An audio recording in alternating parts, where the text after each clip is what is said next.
Hello, everyone. Welcome to the Endo channel. I'm so happy that you're here. Today, we have a special guest. We are having an Endofam edition of Getting to Know. And today, I'm sitting down with Marsha Marie of Jacksonville, Florida. Marsha, thank you so much for coming on today and bravely sharing your story.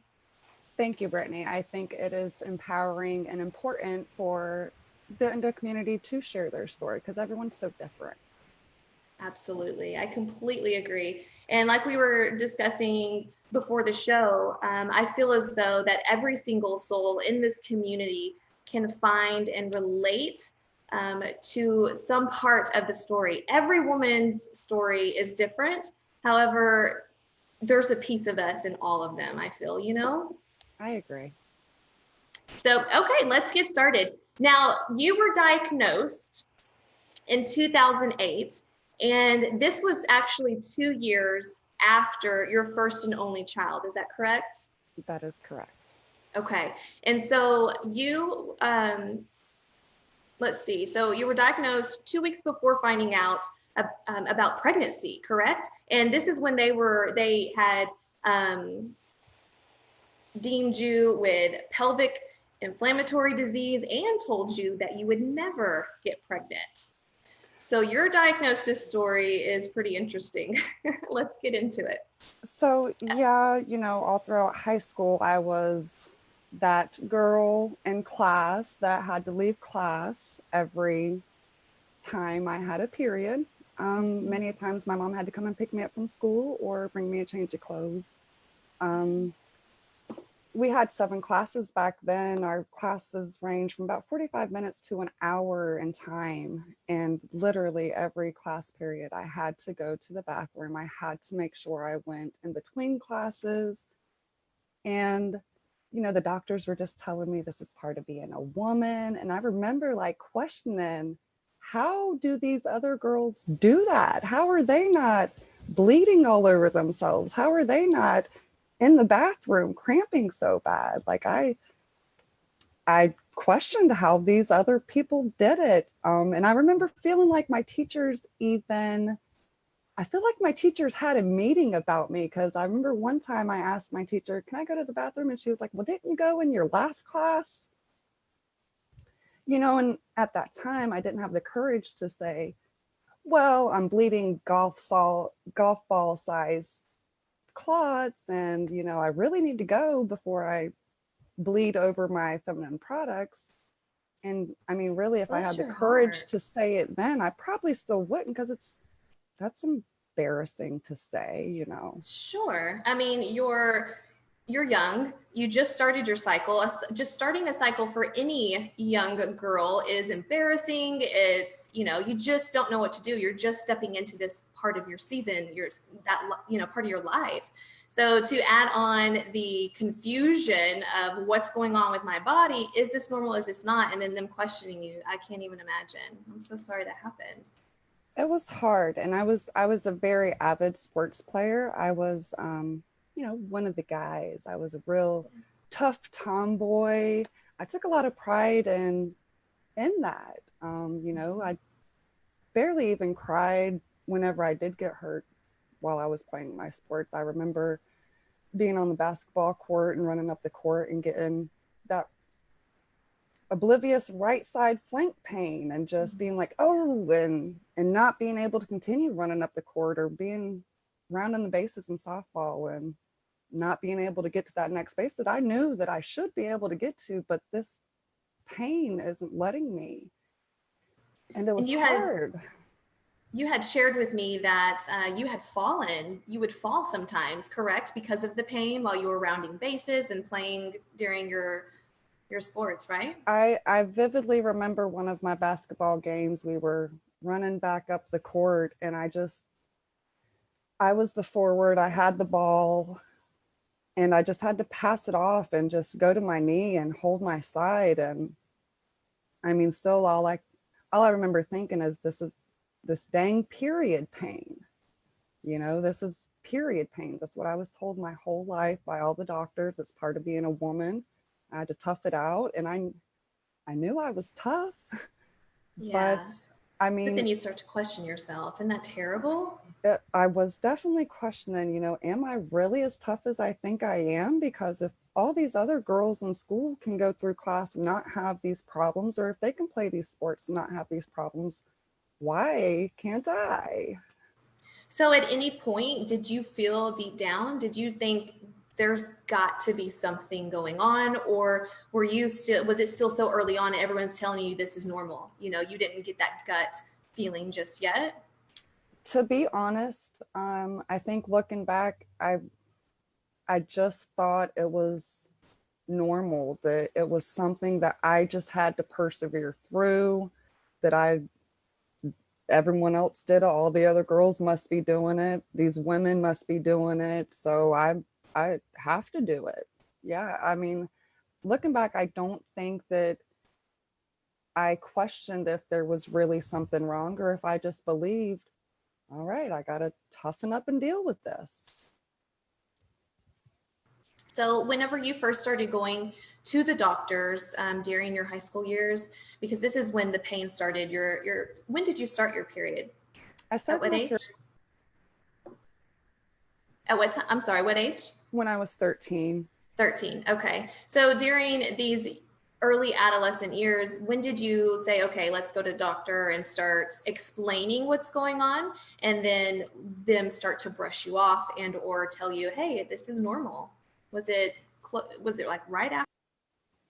It was probably a year or two into me starting my cycles that, my mom was like, okay, I am tired of coming to get you from school all the time. We're going to take you to the doctor and figure out what's going on. The doctors put me on birth control. I was on Depo-Provera and Lupron at very young ages. My Lupron too cycles, at that age? I was on Lupron. I don't have my records from then, but I remember being on it before I was 18. Wow. Um, okay. So whenever you went to the doctors, did they, I mean, give us kind of some insight. At that age, you're telling them I'm in pain. Did So, they, I'm it was telling them just I'm birth cramping control? bad, I'm hurting, I'm bleeding, really big blood clots. And that was absolutely the first step, was birth control. Let's see if birth control can change your hormones or fluctuate your hormones to make your body react different. Um, I mean, back then I remember them giving me a shot where my cycles would go away for 3 months. And then when they came back, it was horrible. And then they gave me a shot where my cycle went away for 6 months. And when it came back, it was horrible. And in between, I didn't have the cycle, so I didn't have the bleeding, but I still had many of the symptoms that I still have today. The pressure, the stabbing, the flank pains. Birth control was definitely the first route, and we continued that route because I guess back in my day, it was a normal thing to trust your doctors, and they're the ones with the PhD and the ones that went to school, and we didn't really question them back then. It was what they said is what we did, and that's what I did. I started birth control at a very young age and continued on for many, many years up until, like we said, in 2006 is when I was diagnosed with severe pelvic inflammatory disease. I wasn't told how you get pelvic inflammatory disease. I was only told that it basically just means your organs are inflamed and we don't know why. So when they diagnosed me with that is when they told me that if I did carry, the chances of me carrying to full term would be very minimal. That my body just wasn't set up for it. I had a Wow. tilted uterus. They just basically they said my cards were stacked against me. This, I think, is something a lot of souls can relate to, is being told, you're going to have issues getting pregnant with endometriosis. So, but with you, they were encouraging you. What age did it start for them to start encouraging you to get pregnant before you were ready? And I guess to ensure, one, you can have a child before it gets worse, and two, to numb the pain, because as most of the people in the community know, when you go pregnant, or when you get pregnant, your everything goes dormant for a while, and then it comes back. So when did they start pushing that? They were pushing that before I got pregnant, and I got pregnant when I was 20. I'll add a little bit of personal life in there. I was in no way, shape, or form ready for a child. I mean, especially after being told I couldn't have kids. I think a lot of people can relate that, you know, most of us have the desire and goals of having a family. And when I was told that, I kind of just didn't know where my life was going to go after that. I didn't have goals because my goal had always been to grow up, be a hard worker, turn into a good mom, have a good family, you know, the typical American dream goals. But I kind of gave up when, probably not even when they told me that I couldn't have kids, probably a little bit before that, whenever I was still going through the pain and they just kept telling me this is part of being a woman. And I was like, let me just enjoy life then, because this whole woman thing ain't for me. Yeah, count me out. Oh my goodness. So flash forward to 2005, okay? And this is when everything was escalating, your pain, your symptoms, still no diagnosis, no word of, oh, maybe endometriosis, maybe we should investigate it more. So walk us through that. They, like I said, they just diagnosed me with the pelvic inflammatory disease. They couldn't tell me what was causing these organs to inflame. And I remember being in my doctor's visit when they told me that, and I was just so naive to what they were telling me. And I was like, okay, all right, cool.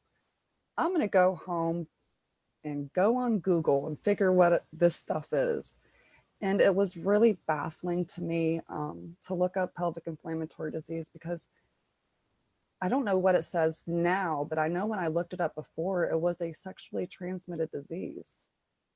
And I was not a very sexually active person. I was very secluded, to say the least. So I was confused how that was happening to me. I was very confused. Did some research and I was just like, okay, well, it's what they said it is, so that's what it is. I was upset about it, of course, and went to my follow-up appointment from that diagnosis. You know, they gave me the diagnosis. They were like, all right, we're going to give you this medicine, follow up in 2 weeks. And when I went to my follow-up appointment, it was on a Monday morning, and I'll never forget because I'd stayed up all weekend partying. So when I went to my Monday morning appointment, they told me I was pregnant. I was like, no, I can't be, because I knew that I had partied all weekend. And they were like, oh no, don't worry. We know that we told you couldn't get pregnant, but miracles happen. And surprise. And you were able to. And I was like, oh gosh, no, you don't understand. I was just partying all weekend. Like, I don't know if I'm ready to be a mom even, you know. And there was no choice there. I was pregnant, and so now I'm a mom. And it was just a hard reality to go from 2 weeks prior accepting that my dreams and my goals wouldn't happen, and then realizing, oh wait, maybe they will. Yeah, that is, I couldn't imagine. I could not imagine. And I feel as though, you know, with them encouraging it and then you saying, well, I mean, I can't get pregnant. That's not a good mixture. It was So hard. It was a very emotional roller coaster. And for you and your pregnancy, now you were pregnant with twins, correct? Correct. Do you feel comfortable going into what happened with that situation? Okay. So you fell pregnant with twins, but you only birthed one baby, correct? Correct. Okay. What happened there? So I found out I was pregnant in December 2005. And I remember when I told my Nana, she said, "You're pregnant with twins." And I was like, "Nana, don't wish that on me. No, I'm not." She's like, "Oh, you are. I already know." And well, my Nana passed away in January, on January 25th. And just a couple weeks later, February 18th, I was at my friend's house that I was living with. And I started cramping and bleeding pretty bad. My friend that I was staying with, she had already had a miscarriage, so she kind of knew what was happening with me. She heard me in the bathroom crying, and she came in there and helped console me. And after a little while, I had actually passed the fetus in the toilet. And when that happened, I kind of just accepted the fact that I had miscarried. Called my mom, called my cousin. They came and they took me to the hospital. And I actually sat in a hospital. It's a local hospital here in Jacksonville called St. Vincent's. And I sat in the hospital. I remember sitting in the hospital for 2 hours, and I was literally bleeding so bad. They brought me out a bed sheet, and told me to wrap it up like a diaper to try to keep me from bleeding all over, because I was bleeding in their chairs and on the floor. And You after would think about they would get you a room or something, get you out of the waiting room. That's terrible. Well, what was happening was, politics was playing its role.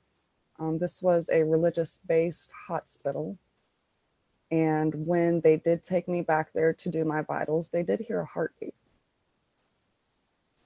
So it would have medically what is the word? Not terminally, but medically, the term medically, it would have medically been termed an abortion if they would have went in while they were still a living heartbeat. So they didn't want to touch me at all. So when they told me that, my mom was someone I had never seen before. She was not happy with that. And they took me to another hospital. When I went to the other hospital, they confirmed that this was a case of vanishing twin syndrome, is what they called it, where one baby essentially takes all of the nutrients that it needs to survive, and the other baby didn't get the nutrients it needed. And they were able to, pretty much diagnose me with that, get my bleeding calmed down, and they helped me get through that. And I carried my one and only baby boy to birth. That's quite a journey, amongst everything else that you were dealing with, and to throw that in the mix, and you still weren't done with your journey. It continued after that. But wow, I have no words, because I cannot relate in that area. I know that there are so many in this community that can, but man, my heart goes out to you. How old is your son now? He's 13. He's 13. Oh my goodness. Girl, you're going to have to tell me later after the show what you do once they turn teenagers. I'm dreading it. My daughter turns 10 in March. We're hitting those double digits. It's fun. Oh gosh. Okay, so since doctors say, get pregnant if you're having so much trouble with your endo. Now, these are doctors that are not, I should add, experts in endometriosis. These are doctors that are just, I don't know, should not be Primary practiced. care doctors. It Yes, was a they should not be giving care. advice for endo. Yes. But these doctors that are saying get pregnant, it's going to help you with your pain. You personally, how was that for you? Did you have less pain and symptoms during your pregnancy? So my pregnancy was a really rough road. I miscarried within the first trimester. And after that, my cycle cramping wasn't as severe. I didn't get those really severe cramps that I got while I was on my cycle. The bleeding persisted. I bled dang near the entire last 6 months of my pregnancy. I was on bed rest. It was a long, interesting journey. Looking back, I would say that most of my pain from the pregnancy came from miscarrying the baby.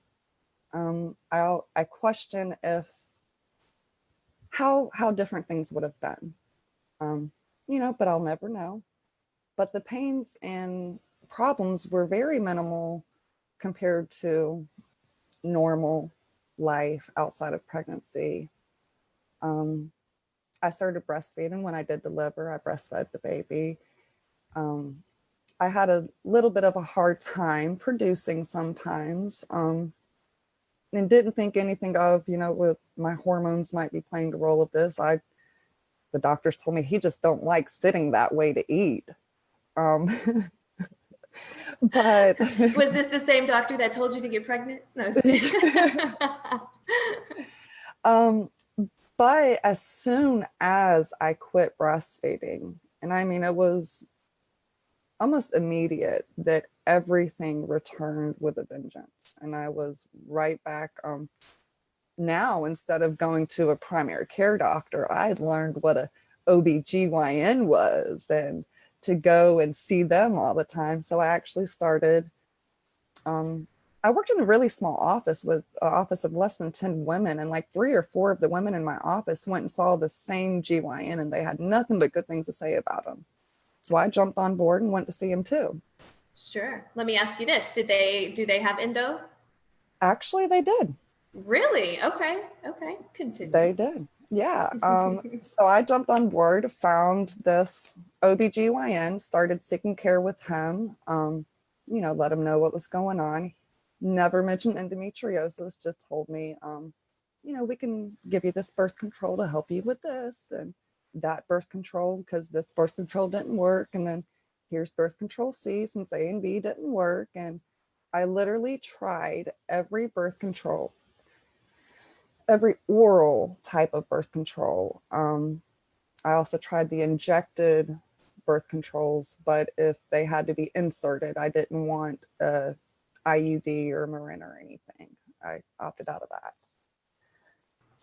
But I went on that route from 2006 till 2008 when they finally got tired of seeing me in their office all the time complaining of the same things, and they agreed to do a diagnostic laparoscopy.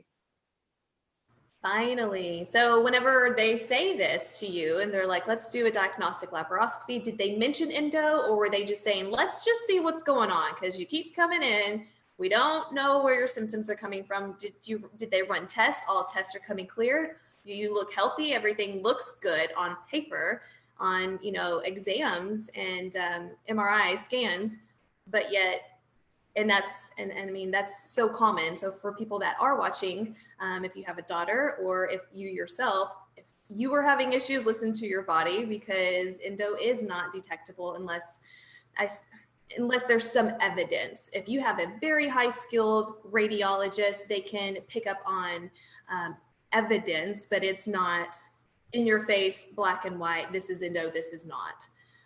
So what were your thoughts? You're like, were you scared? I mean, did you think finally, or?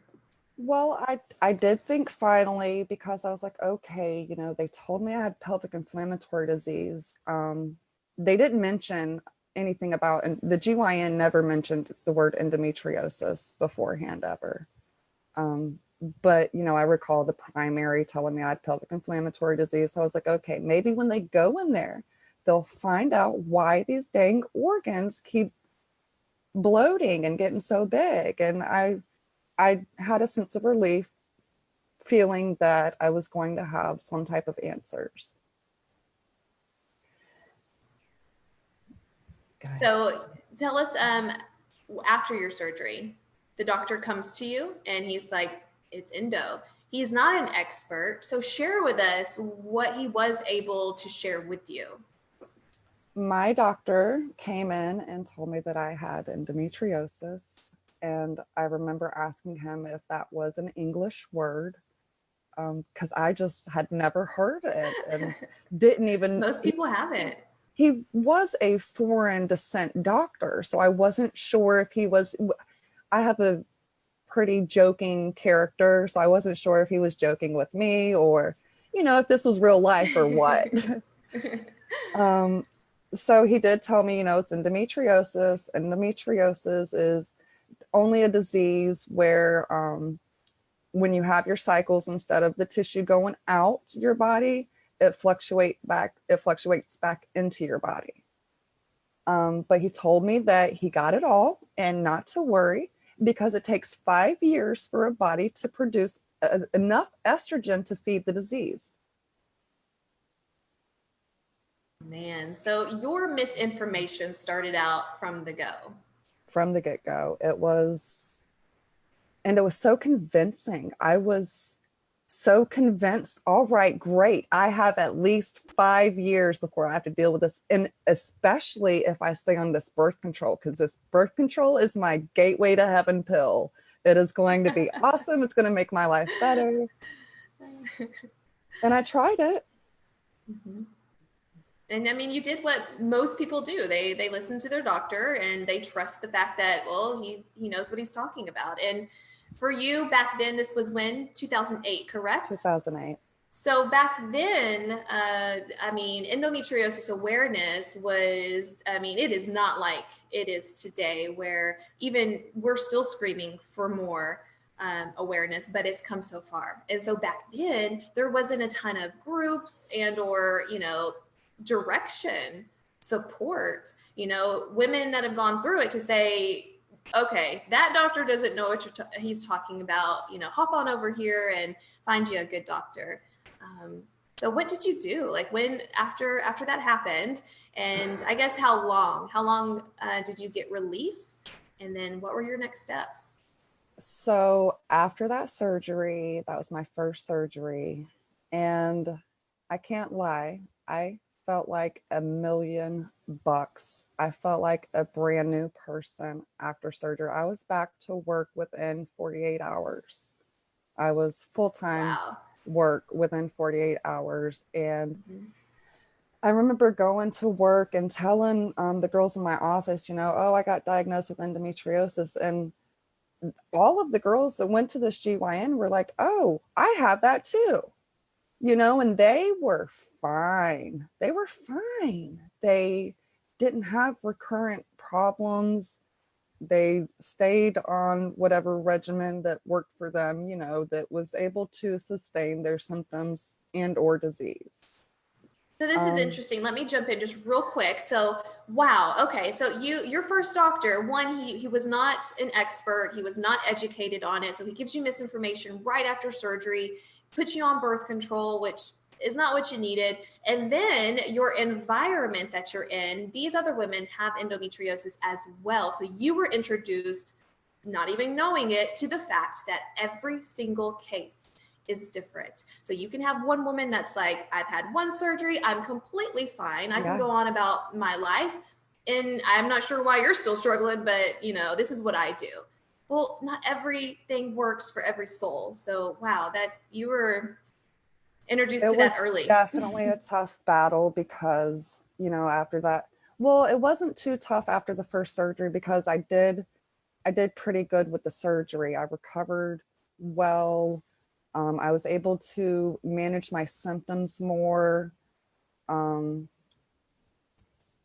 I mean, I kind of just felt better for a little bit.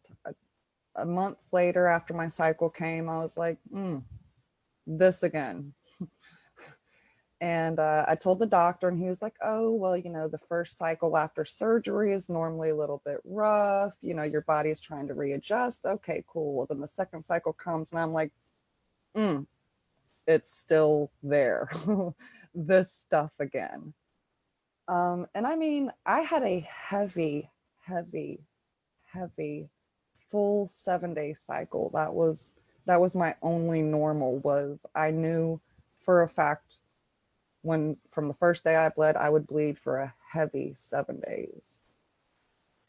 And I thought it was just normal. I just thought that that's what these other women, I mean, now I'm a grown woman, and these other women that I'm working with are have the same disease, and they're able to function fine. And I mean, they're doing good. So I should be good too. I should just keep on this medicine and I'll be good like them too.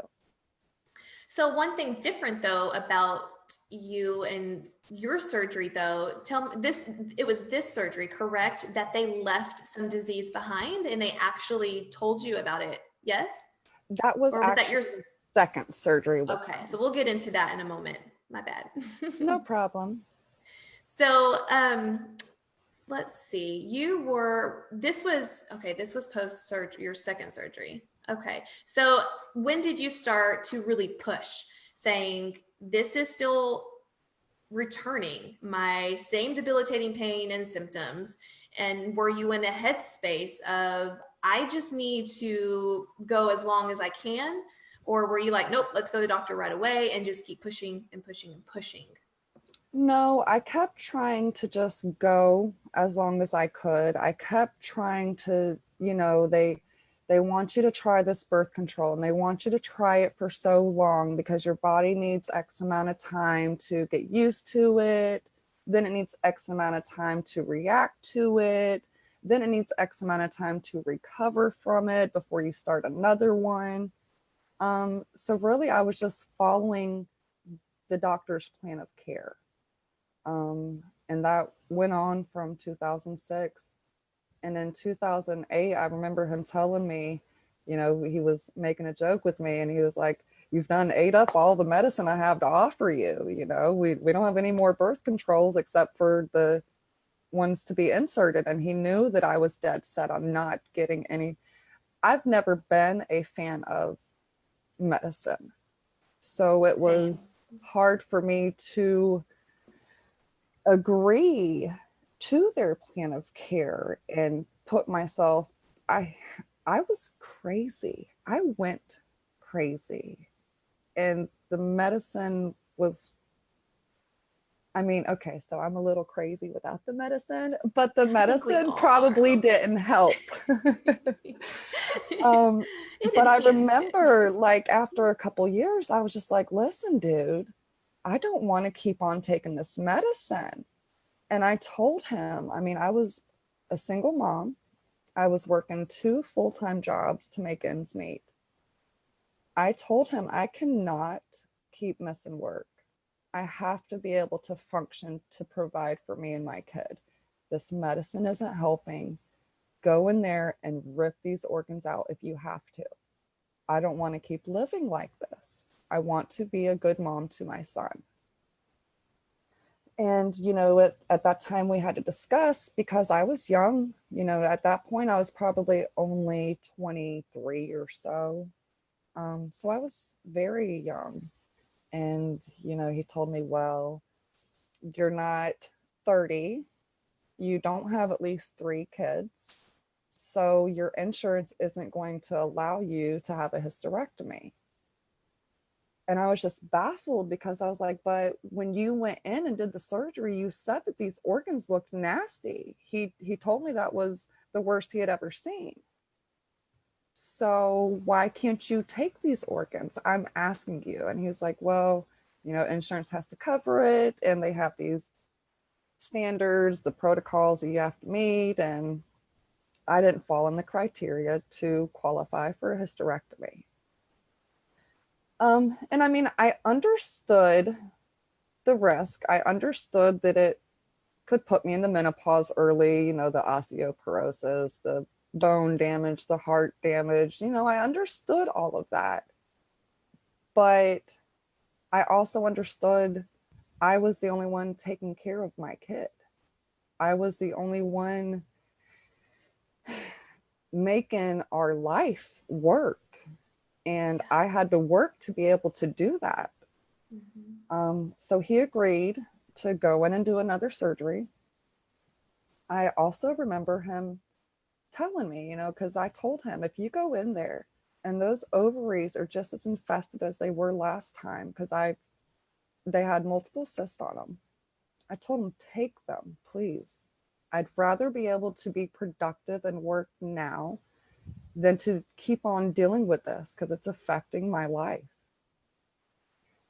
And he agreed to do the surgery. He went in for that surgery. That was in 2011. So a good 3 years after the first surgery, whole 3 years of birth control gone wrong. I go in for the second surgery. And when I woke up, I expected to feel like $1,000,001. I was like, ooh, I'm going to Yeah, feel better than I did last time. And this is going to be absolutely. great. Life is going to be great. And I woke up and it was traumatizing. I could tell as soon as I woke up that things weren't right. Um, I couldn't stand. I could, if I could stand, I had to hold on to walls. I didn't have the abdominal capacity to even hold myself up. Any lifting a 20-ounce cup to my mouth to drink was a hard thing. I had to use both hands. I had to guide my hands with my knees to get it up to my mouth. Breathing, breathing was hard. Talking was hard. It was wiping when I used the bathroom. My my boyfriend at the time was helping me wipe because I couldn't even reach around to do that. It was traumatizing. So what do you feel, what do you feel it was different? Do you, your first surgery you felt great afterwards, and then this one you were debilitated. It was the same doctor. We already established that one, you didn't know, you needed to be in expert's hands, so you were with this doctor who you thought was doing the right thing. Do you think it was his surgical skills? Was it extensive work that was done? What was going on? I know that my first surgery, I mean, when I look at the pictures of my first surgery, the what comes to mind is someone taking a shotgun and shooting it with a bird shot, and just everything just looked like it was ripped open. Um, I So can't. was he like digging around, like moving organs around? Did he mention anything to you how the surgery went? Oh, it went good. It went good. If you ask him, it went You're good. great. You got 5 more years. Yeah, it You're good went now. good. And there was just a little bit of disease left behind on my ureter that they weren't able to get, because nobody will, that's a very important organ. Is it an organ? I don't know, but it's a very important thing, they said, the ureter. And that it can cause irreversible damage if they try to operate on it. I might have to walk around with a catheter the rest of my life if surgery went wrong. I mean, they told me every reason as to why they left that little bit of disease behind. And they stressed, correct? They stressed that there's no way that this little bit of disease can really bring you the amount of pain that returned, correct? To say the least, they referred me to a psychologist and told me that what was happening was that my body had been dealing with it for so long that my brain was creating false pain waves and telling myself that I'm in pain when I'm really not. They told me there was no reason I cannot stand up and walk straight. There was no reason that I couldn't return back to work. I had to fight them. After 48 hours, I called the doctor and I was like, hey, doc, I know that I was back to work before, but this one is different. I'm can't even get up out of bed. I mean, I can't even move. Can you please give me 2 weeks? 2 weeks comes and I was like, hey, doc, it's me again. Can you please write me a note for 4 weeks because I'm still not good. 4 weeks passes and the doc was like, well, I can't write you any more notes. I can refer you to that's when he referred me to the psychologist and told me that I was depressed and my brain was making up these false pain waves.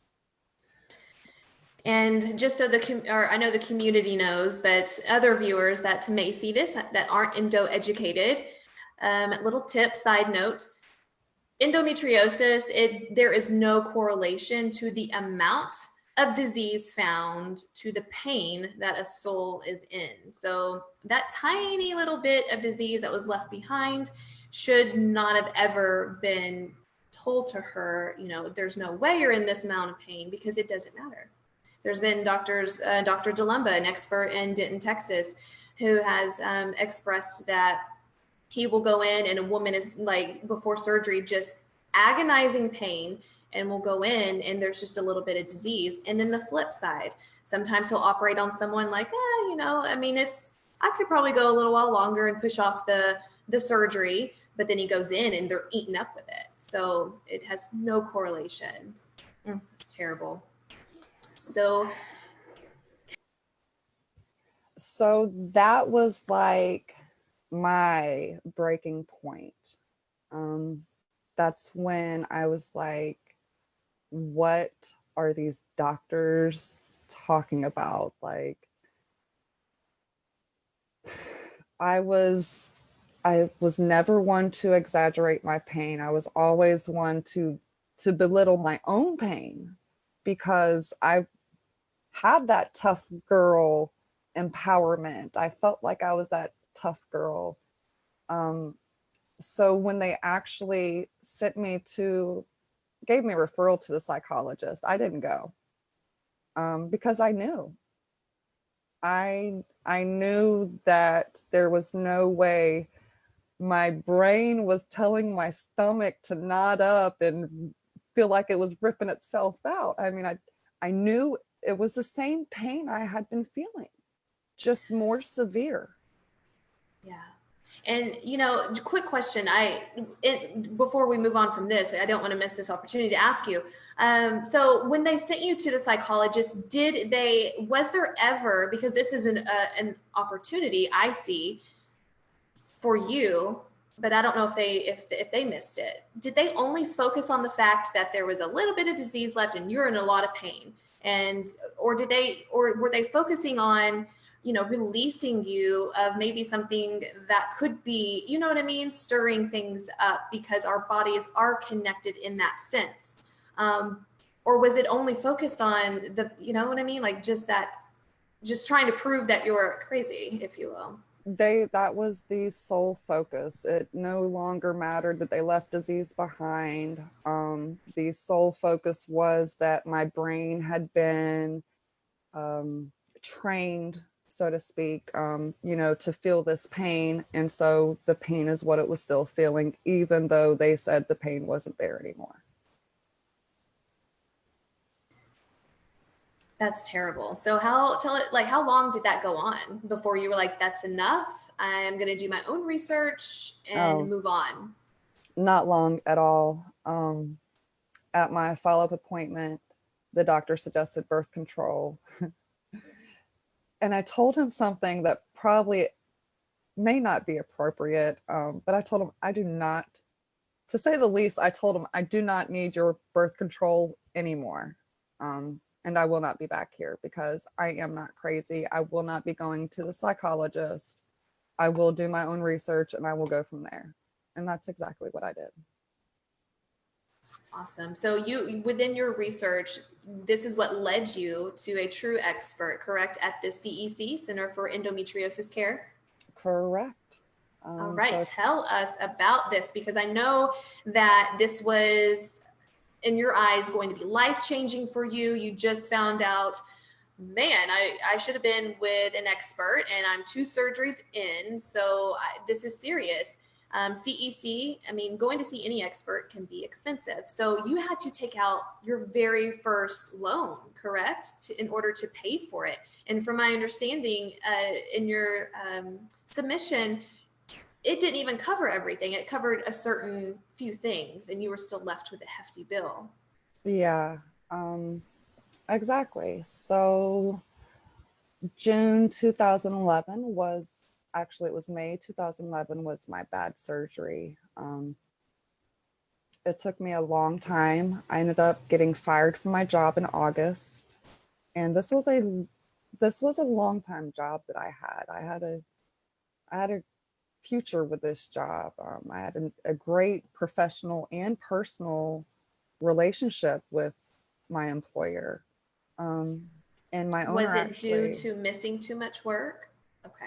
yeah, my owner actually brought me in to his office, and he had a very sincere heart to heart with me. He told me he valued me as an employee, um, but he realizes I'm a single mom. He knows that I have to have that income to, to make things work. So he said, I think it'd be in your best interest if I went ahead and fired you. If I fire you, you can collect unemployment. So that way you're at least able to have some money, maybe give you a little bit more time to recover. We'll hold your position until January. We won't fill your position. If you can get better by then, come back. We want you. And it sounded good at the time. I was like, okay, I can apply for unemployment. Places will help me because I'm sick. I'm recovering from the surgery still, even though it was a couple months after surgery, I was still in bad shape. So he fired me. I applied for unemployment and they denied me. And I quote, because I was sick. So Oh, un- no. unemployment Oh. said, because I'm sick, I need to apply for disability. And so I did. And I started that journey. I had no clue what the disability journey entailed or what my future even held at that point. I just knew that I wasn't crazy and I needed help. Yeah. I needed a doctor that listened, that knew what they were doing, that felt comfortable operating on a ureter. When I read on the CEC's page and I reached out to them and they told me they operate on ureters all the time, I was like, no, you can't. This doctor said that it can't happen. So I was relieved. I sold off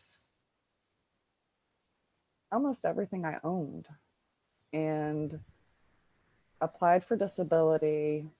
I ended up actually getting approved for SSI, which is supplemental income for Social Security. And that income was what was able to allow me to apply for my loan since I didn't have a job. So I went to my bank and I explained to them my situation.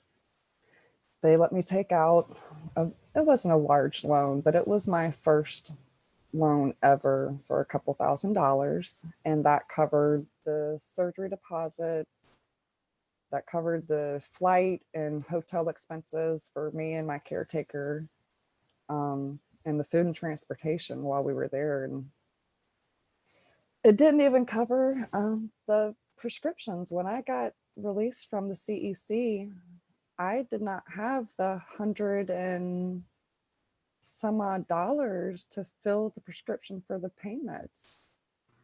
Man, I cannot imagine the stress, like that financial stress that can just eat at you. Like after having surgery, I mean, that's the last thing that you needed to be worrying about and stressing your body out over. You needed to be relax so you could heal? Oh my goodness. It was definitely an intense experience. It was humbling because I mean, you just got to remember not to give up and follow your gut, no pun intended, but my gut was telling me something is not right. So I did get the disability. I ended up getting disability. I actually had every single lawyer I contacted refuse to take on my case because endometriosis is not a debilitating disease.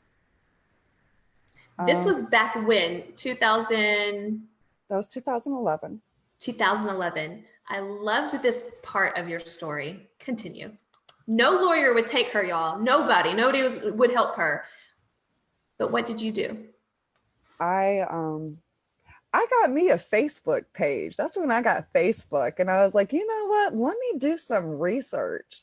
And when I was actually Googling and doing my research, I came across Nancy's Nook Facebook page. And that's when I made a Facebook page.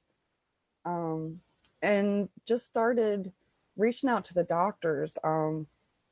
The World Endometriosis Research Foundation, Loan, I reached out to her. I didn't stop. I knew I was not crazy. I knew that the pain that I was feeling was not only very familiar, but it was very real. So I did my research. I took my surgery reports and I dummied it down. So in my surgery report where it said endometriosis was found on the bowel, and then I did a little more research to see why it's important for a bowel to be functioning correctly and how endometriosis can affect the functioning of it. And I did that with the ureter. I did that with everything that I seen they documented they found endo on. I also reminded them of Merriam-Webster's definition of disability. Which is, can you share, do you know what that is off the top of your head? Off the top of my head, it's something along the lines of any condition that affects your daily life. So I was very confused how endometriosis isn't considered a disability. It is affecting me every day. And I told them how. I told them what I feel when I use the bathroom. I told them what I feel when I stand, when I sit, when I breathe, when I'm talking for too long. You know, that was traumatizing to really break down and admit and realize that there's so much of your day and yourself that is succumb to pain. My eyes are getting watery. But it was hard. It was hard. The lawyers told me it wouldn't happen. But it did. I won my disability case. I didn't even have to appeal it. I won the first time, and that is almost unheard of.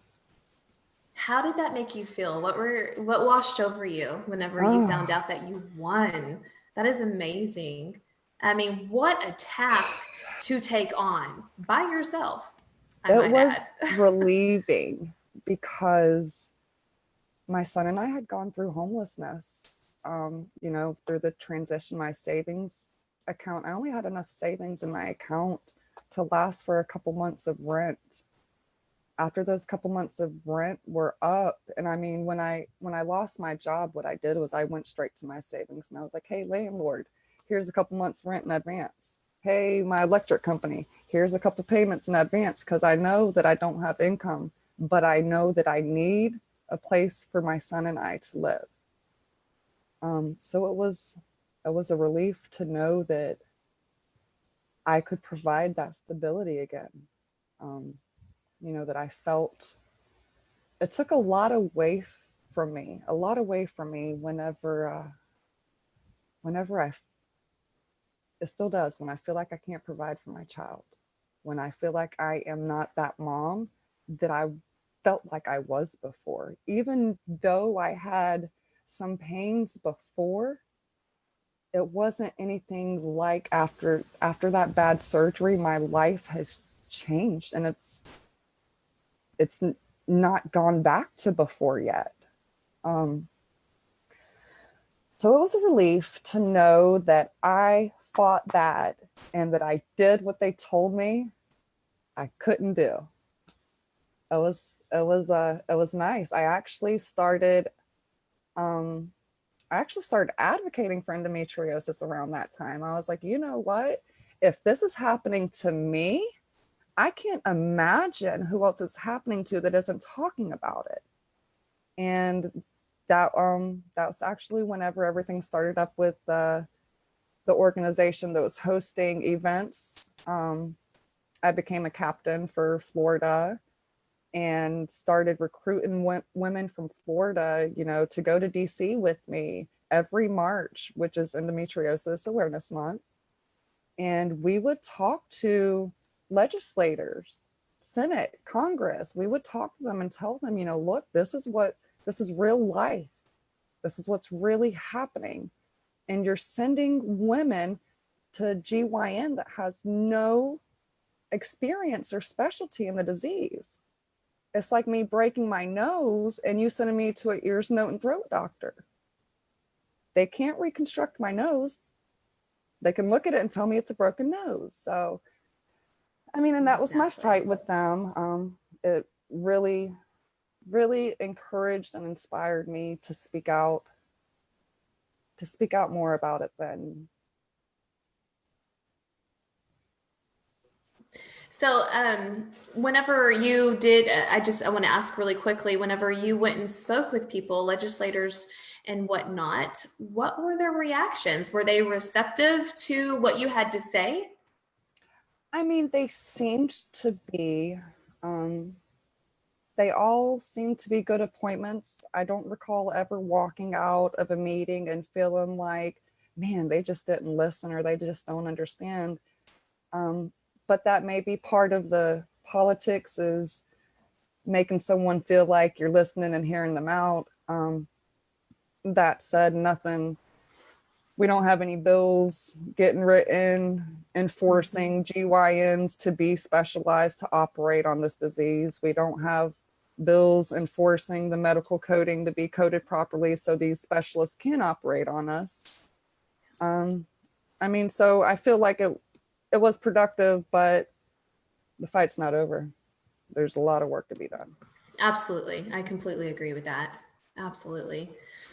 Change it's beyond time for change. And it's happening. It's a slow process, but you sharing your story, every soul rising up and doing their part, it all makes a difference, and we all matter, each of our voices. Okay, so that was in 2011, your third surgery, correct? You had 2 surgeries with the same doctor that was not an expert. You traveled to the CEC, Center for Endometriosis Care. You had a surgery with an expert, had to take out loans in order to get there. But basically you were in debt to CEC come 2013, whenever you were needing further care, but they were unable to care for you due to the debt. So tell us what happened. What did you do from there? So my surgery at the CEC, I want to say, was my best experience as far as dealing with doctors or surgeons with endometriosis. Dr. Sinerva was very, very compassionate. He listened to me. He made me feel like I was understood. And he got the endo off the ureter. He did the undoable. That's awesome. I'm so glad that you're touching on this. I completely zoomed past it. I did want to hear your experience with the CEC. So it was Dr. Sinerva that operated on you, and he did get it off the ureter. That is amazing. Okay, so Tell me some more about your experience with this center. Yeah, I went and met with Dr. Cernervo, and I mean, he was, like I said, very welcoming, very compassionate. For the first time in my life, I felt like he understood what I was saying. And he Yes. acknowledged that even though they only left that little bit on my ureter, the ureter is what you use every time you use the bathroom. So it made plenty of sense to me, all of my symptoms. I mean, everything just added up. And I woke up out of surgery and I felt good. I wouldn't say I felt great, but I felt good. Um, I had hope. I had good hope that I was going to get back into work and be able to resume what my normal life was. Um, a couple weeks went by and that handy dandy cycle came on. And my heavy 7-day cycle went to a heavy 20 to 24-day cycle. And I felt like I was dying all the time. Even when I wasn't on my cycle, I felt like I was, as far as the pain goes. Um, I was able to walk standing up. So that was exciting for me. I didn't have that problem anymore. Um, but I now had a longer enduring, more painful cycle. And like I said, it felt like it was a death to me. I did go into debt when I went in for that surgery, since my loans didn't barely cover any of the costs for surgery. And like we said, they're not covered by insurance. So um, when I contacted them back and I was like, hey, this is still happening, it was like 6 months later. And, I was like, what do I do? More or less, I couldn't go back because I still had an outstanding balance with them and I needed to resolve it. But I still wasn't working. I was now living off disability and I mean, basically pinching pennies to make ends meet. So I learned about this other specialist that's here in Jacksonville. And I started seeking treatment with him. And initially, I was told that I just had excision surgery, so there is no way it's still endo. It was with a specialist, it was excision. What I'm dealing with can't be endo. How did you handle that? I mean, you obviously have been through so much, and you're staring at this person now telling you yet again what you feel and know to be true is not. I told him that I've been living with this pain. I'm very familiar with what it is. And I almost feel like I can tell you exactly, if I knew the anatomy inside of me, I feel like I could tell you what organ it's on, what's happening, which organ is being twisted and pulled behind what other organ. I feel like I can tell you that these days. And that's what I told him. And he was persistent that it wasn't endo. After a couple months, particularly 1 month, I was admitted into the hospital 3 times for uncontrollable pain. And at my next appointment, I told them, look, again, I am a single mom. Even though I'm not working now, my son needs someone to take care of him. I cannot live in a hospital. I need a surgery. I need something. I need you guys to do something besides shove medicine down my throat. Because the surgeries, if that's the only thing that's going to make me better, then, do the surgery. And they agreed. They made me wait 6 months, but they agreed to do the hysterectomy in 6 months. The week before my hysterectomy, they called me into the into the office to let me know that they had found precancerous cervical cells. Because they were questioning what they were going to remove, if they wanted to only remove the uterus, because that was on imaging, it was showing it was at a 9-week gestation period, which means, you know, a woman that's pregnant, 9 weeks pregnant, is how big my uterus normally was. So the cells, you know, kind of just confirmed, okay, they're going to go in, they're going to take out my uterus and my cervix. I asked them to please take out the ovaries. If you go in there and you see something wrong, please take those ovaries out, because at this point, it's a matter of me dealing with side effects of menopause. If that's all I have to do to be a mom, to be able to enjoy my life and be the mom my kid wants and needs, take it, you know?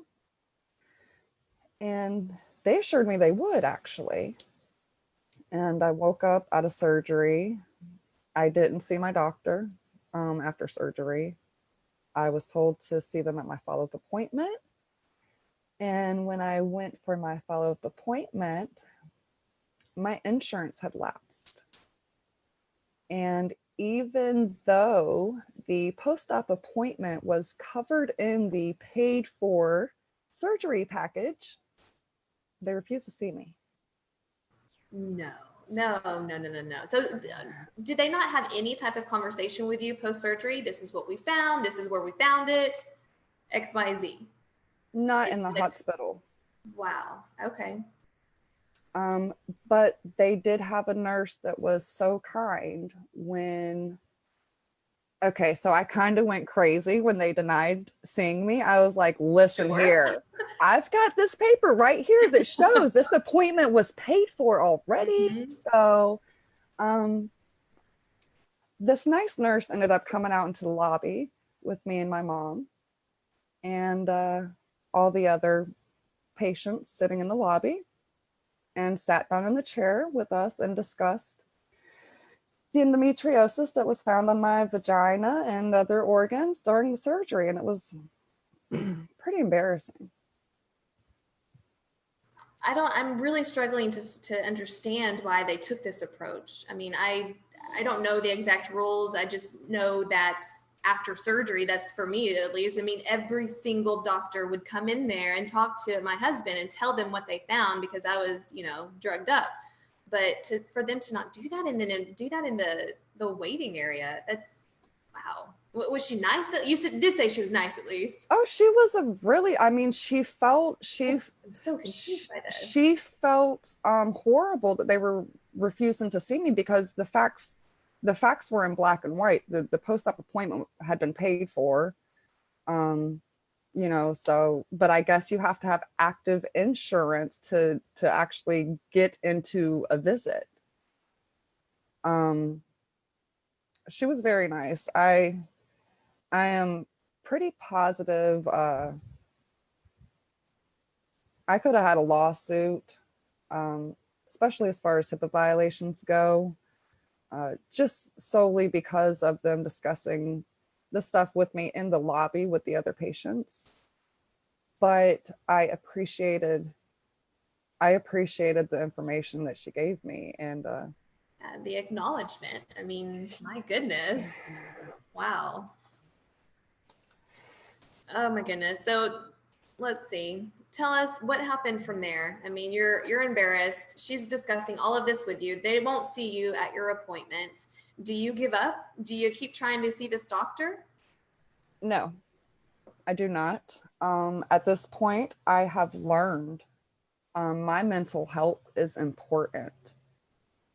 It is very important. And one of the things that triggers my mental health is these doctors telling me I'm crazy. Or belittling it, you know, or not acknowledging what I am saying and the truth to what I am saying. The hysterectomy gave me little to no relief. I mean, I don't have the cycles every month now. They didn't take my ovaries. They left my ovaries behind. Um, and it was within a month or two after the hysterectomy that although I wasn't having my cycle anymore, I felt like I was. I was still having debilitating cramps. Um, no bowel movements. My bowels quit working after my surgery in 2011. I mean, so now this had been a couple years that I was suffering with bowel. They called it sleeping bowels. Um, so I didn't give up on my fight, but I gave up on trying to persuade the doctors. Now, at that point, I was like, well, if you're not going to listen to me, then I'm not giving you my money, number one. And number two, I'm not going to come back to you. I'm just not going to put myself through that, because that it takes a toll on you to know what you're going through and what you're feeling, and having a professional tell you basically that you're lying. So I've literally been to every hospital in Jacksonville. I've traveled to Orlando. I've traveled to a couple other cities, trying to find doctors to listen to me. I haven't had any luck yet. After my hysterectomy, and that was in June 2013, and I quit going there, I was pretty close to the Mayo Clinic. And I've heard pretty good things about the Mayo Clinic. You know, they save everyone's life. They're really involved with cancer. So I was like, you know what? They got to know something about endo. Let me go there. And I did. And same story, different day. They were like, oh, well, you had excision with a specialist and a hysterectomy. So now for real, it ain't endo. It definitely can't be. They had me swallow a pill camera. Let's see, I'm 34. I think I've had like 5 colonoscopies already. Oh my goodness. Oh my. Uh, Well, for those of you that don't know, that are tuning in, a hysterectomy is not a cure for endometriosis. That is a very wildly misunderstood concept. But yeah, it's not a cure. You're living proof of that. There are lots of women that have had very good success and relief from hysterectomies. However, there are so many others that are still suffering. And for you to walk in there and then tell you, well, since you've had a hysterectomy, you know, that is still alive and thriving in doctors' offices, telling these women, oh, it's not endo because you had a hysterectomy. So, man, your journey, I'm speechless. girl, you are. It is so frustrating. Like, I'm like, Mayo, listen here. I know you got the PhD, but I have only been dealing with this for like 20 years. Exactly. I think I Telling know a thing or two. this pain that I'm feeling is the same pain I've felt for a long time. But you know what? Y'all are the doctors. Let me go through. So I did. I went through the GI workup. I went through all the blood work. They actually started me on pelvic floor therapy, which I thought it was going to be great, you know, because I follow a lot of the endo advocates. Sally Searle is one of my heroes. So I was like, all right, pelvic floor therapy, something might help. So I went, and it was just very intense. I started off going 2 times a week, and it took 2 weeks for me to learn that I cannot do 2 times a week. It was very intense. I would be left debilitated for 2-3 days after my appointments. I mean, just dealing with the flare-ups of whatever decided to wake up, whatever they woke up while they were doing their therapy. Yeah, and that's the thing. It is. It's you working through it, and so you have to feel it to heal it, and it's intense, especially if you are already dealing with pain on top of that. It was it was very hard. I did 6 weeks of it, and then there there wasn't any improvement. My pelvic floor muscles just won't relax. Um, they did the biofeedback, and I mean, it was just off the charts. So they said, okay, they agreed. They finally agreed because I told them when I went in there, I was like, I guarantee if you do a surgery, you're going to find the disease. And you might even find it on imaging because I just knew my pain was getting so severe. Yeah. And I know that you don't normally find it on imaging. Um, but I knew it to be ovary pain. And so I figured they'd at least see a cyst or something if they did imaging. Well, after all the GI workup and blood work and the pelvic floor therapy, they agreed to do imaging. Um, I can't remember which one they did first. I believe it was a CT. They did a CT scan. And at my follow up appointment for that, they advised me that one of my previous doctors must have removed an ovary and didn't document it because my ovary's missing. Really? Okay.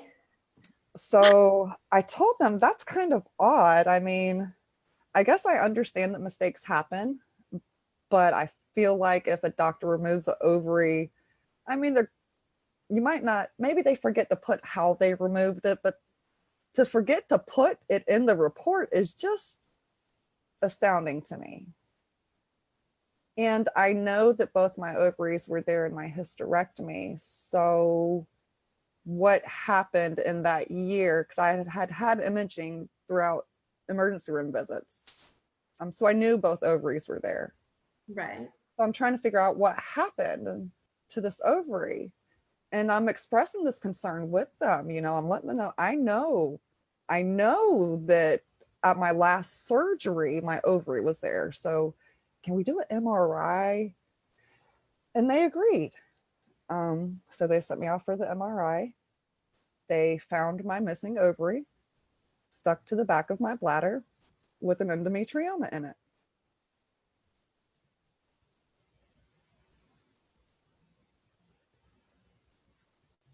Sorry, I was muted. Holy moly.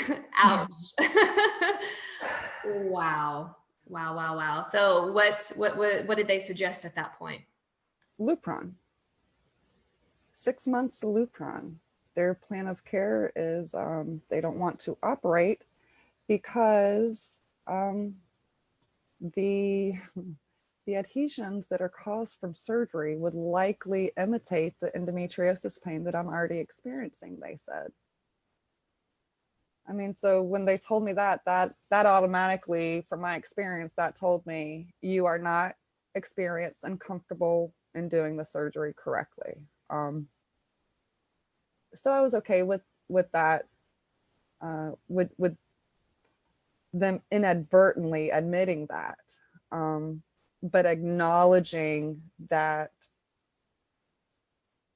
I am right, that I was right. I am in pain, and I know I'm in pain. It's your body, of course. Yeah.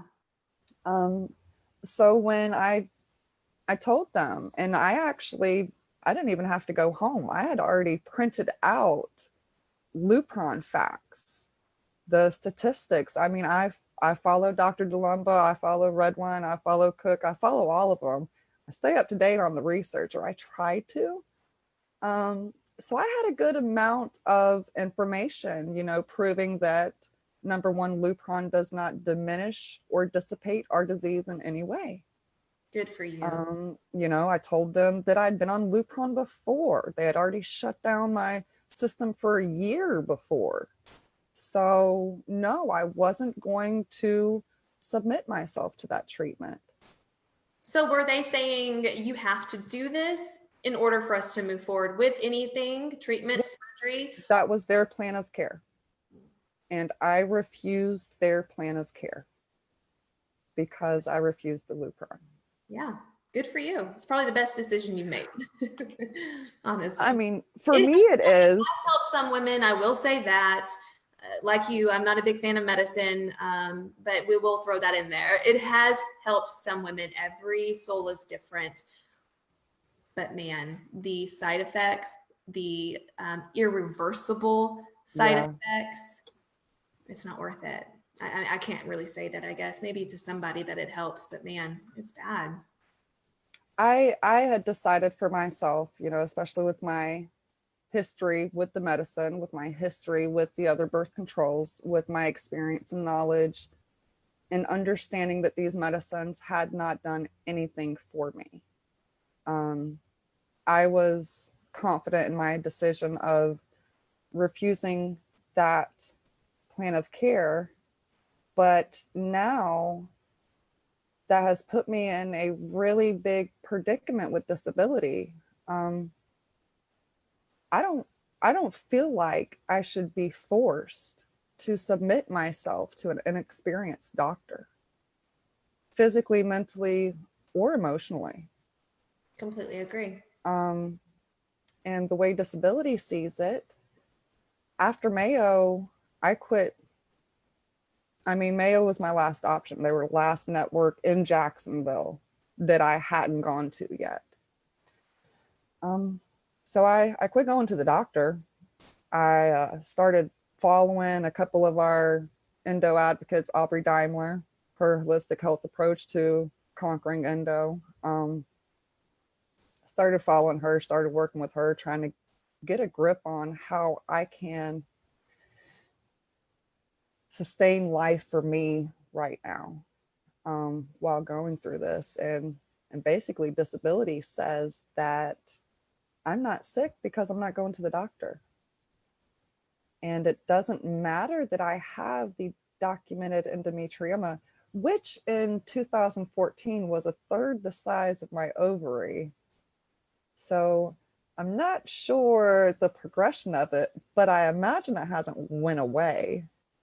Yeah. What about your pain? What are your pain levels like these days?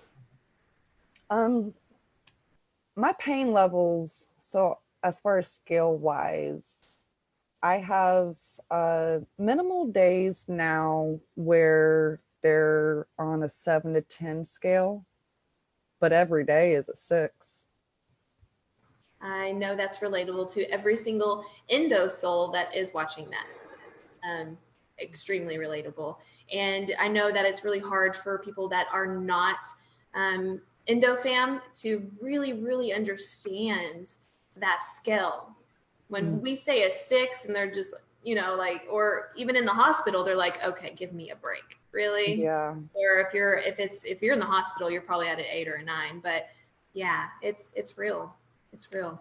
See, and what I learned was, I had this whole built up aura that I thought I was this big, strong, tough girl, and nothing could take me down. And I mean, I remember when I was a kid and going to the emergency room for injuries or whatever, a rolled wrist, or I never had any broken bones, thank God, knock on wood.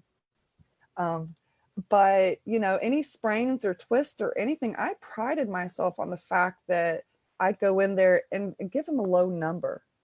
Like, yeah, that's this rolled wrist, but I only feel it like a 2. So now it's kind of weird because I did that with endo too. I'd go into the emergency room and belittle my own pain. Maybe it's because I thought I was strong, or maybe it's because I didn't want to admit the pain that I was in. But now when I go, I'm like, hey, document this. This is my number today. This is where I'm sitting today, okay? Loud and proud. So I'm so curious. Tell me again, and for everyone that's watching, who is it that you're working with, and what is it that she's doing? Have you seen any improvements? Is she helping you with your lifestyle, like your diet? I'm curious to know, is she helping you detangle some of your past traumas? I mean, this whole entire journey is trauma. It is trauma. You relive it as well whenever you're telling it. So if you have not been through something so life-changing as detangling, one, just your endometriosis journey, but I mean, dating back to childhood, you know what I mean? Like releasing that trauma that is trapped in our bodies. I'm just so curious, what is it that she is helping you with? Everything you just mentioned is what she works with. I mean, Aubrey, her name's Aubrey Daimler, and you can Google or search Peace with Endo. She runs that. There's like a group. We will link it up. I will, would you mind after this live, will you, perfect, thank you. So for everyone that's watching, I would love for y'all, I'm gonna go check her out myself. Does she have endo as well, or she only works, she does, okay, beautiful, amazing. I may have to reach out to her and see if she would like to sit down and talk, because, I mean, I love what she does. That's kind of a journey that I had to go through. So tell me about what she's working with you on. So when I reached out to her and I was like, I was just at the end of my rope with the doctors themselves, and I was like, Aubrey, I don't know what to do. I don't even know where to start. And she walked me through, the first steps of regaining control to where I do, even if I don't have that control, to where I feel like I do, to where I'm telling myself I do. She gave me a suggestion to try celery juice. Yes. And I did that. My bowels are working. How That long have you been doing it? That is fantastic. So I have to be honest, because I just want to be. I only juiced for like 2.5 weeks and my bowels woke up. Yes. So And I was like, that's part of your daily lifestyle, and you've been doing it for 2 weeks. yeah, Wow. yeah. So, and I actually kind of got scared because I was like, okay, well, if it woke my bowels up, is it going to make it, overreactive? Or, I just got scared, and that's why I quit. Because for me, to be able to produce a normal bowel, I mean, I don't have bowel movements every day. I once or twice a week, and I'm good. Wow, that is not good. That is not, It's not good. yeah. Get back on your celery juice. You quit? Why'd you quit? Don't be scared. I thought it had worked, and then I just kind of fell out of it, and that's actually when I started going through my medical review with disability, and I just kind of went into this little dark space again. And Yes, yes, don't do that. I know what you mean, though. Absolutely. But you're equipped with this knowledge now. You know what I mean? Like, we can't always, I mean, yes, we all want to strive to have, perfect XYZ days and lifestyle. But it's not, if it doesn't happen, at least you're equipped with that knowledge. And you're like, I haven't gone in a week. Maybe I need to, refocus, look at my, what I've been doing, where I'm putting my energy and efforts, and rearrange it, get back on the juice, and get your bowels moving again. But yeah, if you're not equipped with that knowledge, then you don't know. yeah, Aubrey is awesome, guys. Look into her. I mean, that's not the only thing, she does a lot of the trauma releasing. Has she done any of that on you? No. Not yet, or are you gonna- I'll get back into it. She's got a program that she does. I'll get back into it. I will. That's cool. I'm making excuses without making excuses. So I'm like, Marsha, stop. Hey, but you are mindful of what you're doing, that you are making those excuses. And so that's part of growth as well. So good for you. But yeah, I am so happy that you mentioned her. This is exciting. I really want to expand on that, maybe with her, or if you ever, when you do, not if you ever, but when you do your trauma releasing with her, I'd love to sit down with you again and hear how that experience was. Yeah, absolutely. So, all right, well, let's see. I think we covered everything. That's it. This has been amazing, Marsha. I mean, thank you so much for sitting down. This is not an easy thing to do, to hop on live and just bear it all and tell everyone um, your journey. So thank you. Thank you for your time. Thank you for your bravery. It means the world to me and to so many people that are watching. It's And thank you inspiring. for doing this and giving us this space. It really is important, not only for us to feel like, you know, we're being heard, but for that relation with, I know that I am not the only one that gets depressed with endo. I know that I'm not the only one that fights this fight or the, you know, the next fight. And it's bittersweet to realize that there are others, you know, that feel or understand the same thing. Absolutely. Absolutely. Knowledge is power. Awareness is key. Everyone, thank you so much for tuning in with us today on an Endofam edition of Getting to Know. If you or someone you know would like to submit your story and be my next guest, please send it to me personally at Brittney Denson or the Endo channel. But until then, I hope you all know that you are enough and you have always been equipped. Speak it, believe it, live it. We'll see you next time. Bye.